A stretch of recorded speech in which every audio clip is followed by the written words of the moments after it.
"Humphrey," I yell, banging my fist against the observation deck door. "There's something wrong with Jansen. Humphrey!" I try to push the door open, but it's been barricaded from the other side. How long has Humphrey been holed up in there? 3 months? 3 years? It's hard to tell. "Humphrey," I yell one last time before giving up. This whole ship is going crazy. 4 years in space, and I'm the only one holding it together. I make my way to the navigation room to find Jansen in a state of mania.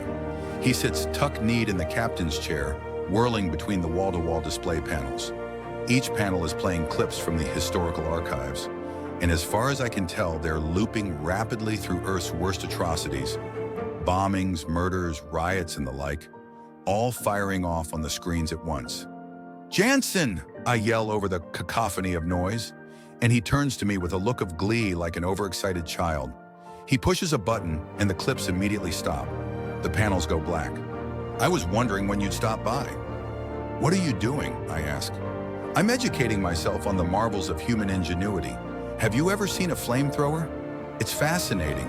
Or a guillotine, or a hand grenade. We used to create such beautiful destruction." "But why? This is all ancient history." "Oh, you know, ignorant of the past, doomed to repeat it. But here's what I think. If you know the past, then you know all the best tricks. Why wouldn't you repeat it?" I'm at a loss. It appears Jansen is having a manic episode. "When's the last time you slept? I'm going to get you a sedative." "No!" Jansen jumps up in protest as I start towards the mess hall. "We received a message," he blurts out nervously, like he accidentally spilled a secret. "It's from Earth." I stop and turn. Why wasn't I notified? I added a new directive in the mainframe. All messages come to me. Jansen pauses as a look of confusion flashes across my face. He then laughs in delight, like he played a clever trick. "How did you get into the mainframe?" I ask. "All sensitive areas on the ship, the mainframe, the biovault, the nursery, require 2 out of the 3 of us to gain access. Each door has a pair of biometric handprint locks. It keeps any one of us from doing something unilaterally stupid." Jansen smiles sheepishly. "Humphrey helped you get in, didn't he?" I say, more as a statement than a question, and Jansen's smile widens. "Humphrey's not so bad. You bring him food packs and empty his biomatter, and he'll do anything you want." I start to get angry, but calm myself. "Okay, what is the message?"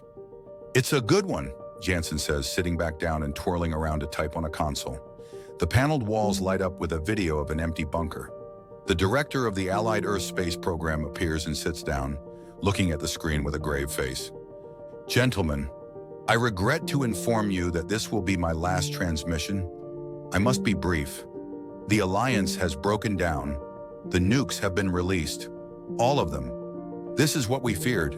I felt it my duty to inform you as your..." A flash of orange lights up the screen, and then it cuts out and the panels go dark. I stare in shock as Jansen starts giggling to himself. "The world has ended," Jansen says. The spectrometer picked up the explosions right as the message cut off. I force down the nausea in the pit of my stomach. I have to keep it together as Jansen has clearly lost it. "This doesn't change anything," I say, doing my best to project solemn authority. "Doesn't it?"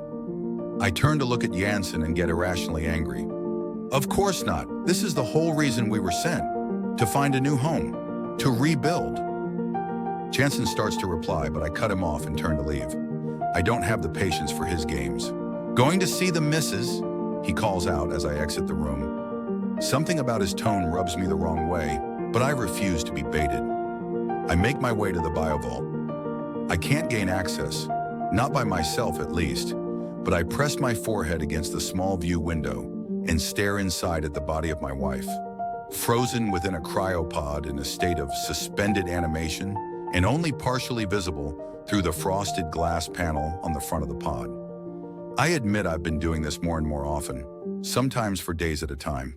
The loneliness of space seems to bring out the crazy in everyone.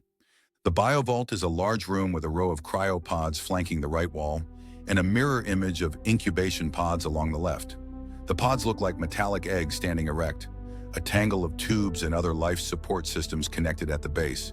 The cryopods now contain the last true remnants of humanity, each holding a volunteer from Earth, my wife among them, carefully selected for their relevant expertise and scientific knowledge. The incubation pods, on the other hand, hold a batch of cloned human specimens, still gestating. By the time we land, they'll have matured into adult humans, albeit with the mental capacity of a child. There was much debate over whether the cryo or incubation pods would be more likely to survive both the trip and the untamed new world, and in the end, humanity decided to hedge its bets and include both. There are 3 empty cryopods in case of emergency. I can't help but think that Jansen would be well suited for one of them, and maybe Humphrey too while we're at it. But it's not the empty pods that keep bringing me back here, it's her. I have bad news, I tell her, although she's thoroughly frozen in a deep hypersleep. Earth finally destroyed themselves. We knew it was headed that way before we left. Hell, that's why we fought so hard to come. But there was still hope. I feel myself begin to tear up. The shock of Earth's destruction fully hits me. I'm so sorry, I cry to her as much as to myself. I slowly collapse into a heap in front of the door. I don't know how long I cried or how long I stayed like that, but eventually I fall asleep. When I wake up, my throat is dry and my mouth and nose are crusted over with mucus. I say a quick goodbye to my wife and make my way back to the navigation room. I need to make sure Jansen is under control. The room is empty, along with the mess hall and bunk room. I start to wonder if he's back to conspiring with Humphrey in the observation deck, when I notice the door to the mainframe cracked open. Did Humphrey help him gain access again, or has it been open this whole time? I curse myself for not checking sooner.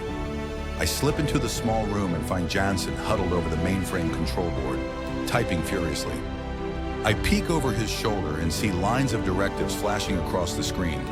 To the side of this, another screen displays a record of his activity. It's a running list of files from the historical archives. Videos, newscasts, books, manuals, and one by one each file name is replaced with the words, "File purged." "What the hell are you doing?" I gasp, grabbing Jansen and shoving him aside. I punch in a quick command and the screen flashes, confirming my suspicion. Nearly 1% of the archives have been deleted. That's nearly 1% of Earth's history, nearly 1% of all the records and artifacts and acquired knowledge that will be needed to rebuild humanity, gone with no hope of recovery. I turn back towards Jansen in shock. "I can explain," he says calmly, and it's his calm composure that angers me most. "Get out," I say, grabbing him and shoving him out of the room. "It has to be done," he says, raising his hands in defense. "You are sabotaging this mission," I scream. I briefly consider punching him, and he flinches as if in anticipation of my thoughts. "You saw what happened," he says. "Earth destroyed itself." "That doesn't give you the right. Why would we hold on to that? Why would we want to rebuild?" I hesitate. "What is he talking about?" Jansen continues, talking so fast I can barely process it. "This is our chance to start anew, erase the past, start over. Humanity went down the road of destruction once. If we hold on to the historical archives, if we apply all the same knowledge and inputs, what's to say we won't do it again? But if we wipe the slate clean, no records, no history, a pure start, how will we survive without the archives? What about agriculture, machinery, technology? We'll die without them." "But why?" Jansen is once again in a state of excitement. "We did it before. We survived on Earth millions of years ago without all of that. We can do that again. Humanity's rebirth." I've had enough. I need to extract myself from the situation before I do something I'll regret. I leave Jansen and storm back to the observation deck. "Humphrey!" I yell, banging on the door. "Don't you dare do anything else that Jansen says. That's a direct order. I don't care what he offers. Do you hear me?" There's silence on the other end, and I bang again for effect. "If I catch you so much as talking to Jansen, I'll pack you both away in the cryopods." I make my way back to the biovault. My whole body is tense, and I need to talk it out with someone I can trust. "He's going to destroy everything. He's going to destroy our future," I say to my wife, her peaceful state of hypersleep calming me down. I pace back and forth in front of the door. Maybe the cryopod isn't such a bad idea. For Jansen, I mean. He'll be safe. We'll be safe. I think about it, and the idea sounds better and better.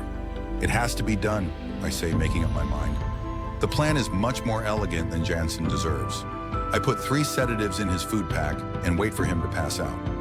I drag him to the biovault, and by hoisting his body up on my back, I'm able to hold his hand against one biometric lock, while reaching the second lock with my own. The door clicks open, and I manage to stuff him into the cryopod. I hesitate in front of Jansen for a moment as his body begins to ice over, before turning to face my wife.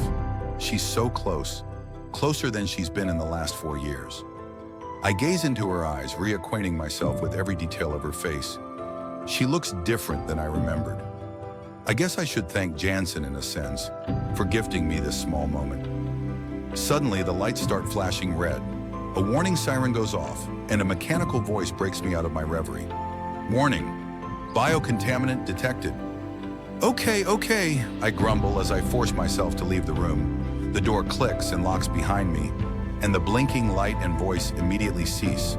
I feel exhaustion overtake me, and I lay down outside the door and fall immediately into a deep sleep. I dream of her and our future life together. I only ever dream of the future, never the past, until my dream is disrupted by the same mechanical voice. Warning, biocontaminant detected. I wake with a start and realize it's not a dream. The red light is flashing across the walls and I hear muffled sounds from behind the door. I jump up and look in to see Jansen, out of his pod, vigorously smashing his boot against the base of a cryopod. After several kicks, the tubing breaks and detaches. Jansen, I scream through the door. He glances over with a solemn look on his face and then moves on to the next pod. With another few kicks, he again breaks the tubing. You're murdering them, I scream, but Jansen ignores me. Humanity's rebirth, that's what he said. He's going to destroy the cryopods one by one until the incubation pods are all that's left. The last link to the Earth, severed forever. He must have figured I would put him in the pod at one point or another. Once Humphrey let him into the mainframe, he could have easily added any directive he wanted, including setting the empty pods on a release timer. Humphrey, the accomplice to Jansen's crimes and now my only hope. I race back to the observation deck and throw my entire weight against the door. Humphrey, I scream as I slam my body into the door over and over until I finally break through. Humphrey sits in the middle of the room, totally naked, his body emaciated, his hair filthy and matted. You're coming with me, I yell as I charge towards him. He turns like a scared animal to dart away, but I'm quicker. I grab him by his hair and drag him to his feet. His stench is unbearable. I hoist his body up into a bear hug and march him as quickly as I can back to the biovault. He hangs limply from my arms, too weak to protest. I shove his hand onto the door lock, putting mine on the other. This is twice now I've had to force my way into the room. The door clicks open just in time to see Jansen in front of my wife's pod. Without so much as a glance in my direction, he slams his boot down on the tubing and it crumbles and breaks away. I watch helplessly as her frozen body starts to spasm, the patina of ice cracking along her skin. Her eyes flutter open and her skin turns pale, the blood draining from her veins. Starved of life support, I watch as death quickly overtakes her. And God saw that the wickedness of man was great on the earth, Jansen whispers to himself. You aren't God, I say, my body shaking in fury. I scream and tackle Jansen, pinning him under me, my hands going straight for his throat. You're crazy. So are you, Jansen hisses as he squirms helplessly under my weight. You think she's your wife? He coughs as my hands tighten around his throat. If she's your wife, he pauses, struggling to breathe. What's her name? I hesitate. What? Her name? I realize he's right. I can't remember her name. Why can't I remember her name? Jansen finds a way to smile as he forces each word out. She's only your wife in your head. I dig my fingers deeper into the soft flesh below his temples. Humphrey, he knows. I glance over and catch Humphrey's eyes. He's huddled at the base of the biovault door, watching in horror as the scene unfolds. His eyes meet my own, and beneath his own haunted appearance, I see a brief flicker of confirmation. Jansen is telling the truth. You're as crazy as the rest of us, Jansen chokes out. I feel the pressure of his windpipe collapsing, and I realize if I don't stop now, I'll kill him. But I keep pressing, clenching my hands ever tighter. His eyes lock onto mine, and I want his face to be frozen like this forever. But his eyes roll backward, his head falling limp, and it's all over so quickly. I get up slowly and realize my hands ache from the strain. I silently leave the room. The blinking red light and the mechanical voice. Jansen's body prostrate on the floor. Humphrey curled up crying in the corner like a scared child. For days, maybe weeks. I pace the ship, wandering aimlessly. I barely eat and barely sleep. I don't see Humphrey. He must be back, holed up in the observation deck, and that's fine with me. I often sit for hours in the navigation room staring at the blank panels. I consider watching something from the historical archives, something from Earth in order to feel some connection to humanity. But I can never think of anything. At some point, I find myself back at the biovault. The door is still ajar, the lights still blinking red, and the mechanical voice repeating its warning. I enter cautiously, expecting some emotion or reaction, but feel nothing. It's exactly as we left it. Jansen's body on the floor and the dead woman in the broken cryopod. She looks so foreign to me, and I wonder who she was. I collect Jansen's body and jettison it out of the airlock into the nothingness of space. I thought it might make me feel better to get it off the ship, but I immediately regret it. As I leave the biovault, I pass the mainframe door and realize it's still open. I go in and sit down. Out of curiosity, I type a query to the mainframe. How long would it take to delete the rest of the historical archives? The screen lights up. Assuming the same deletion rate as Jansen, it would take me 117 days to purge the remaining historical records.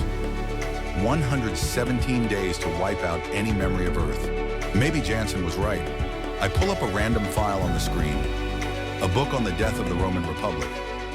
I hit delete, humanity's rebirth.